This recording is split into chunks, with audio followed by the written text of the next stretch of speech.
আফগানিস্তানদের হতাশ করার জন্য বাংলাদেশের প্রয়োজন ১৪৪ রান। বাংলাদেশ কি পারবে আফগানিস্তানদের ধবলধোলাই করতে? বাংলাদেশ পাওয়ার প্লেতে দুর্দান্ত বোলিং করেছে।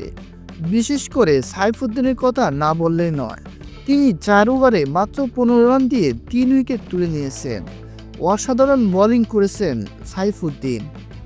এছাড়াও নাসুম আহমেদ অসাধারণ ডেলিভারিতে মোহাম্মদ নাবি বোল্ড আউট হয়ে প্যাভিলিয়নে ফিরে যান। এছাড়াও তানজিম হাসান সাকিব এবং নাসুম আহমেদ দুইটি করে উইকেট তুলে নিয়েছেন। শরীফুল ইসলাম একটি উইকেট তুলে নিয়েছে।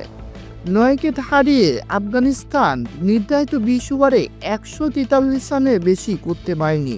আফগানিস্তানের ব্যাটার রাসেলের ব্যাট থেকে সর্বোচ্চ ৩২ রান আসে। বাংলাদেশের সামনে আফগানিস্তানদের প্রথম ধবলধোলাইয়ের সুযোগ রয়েছে। বাংলাদেশ কি পারবে ১৪৪ রান টপকাতে? এখন সেটাই দেখার বিষয়।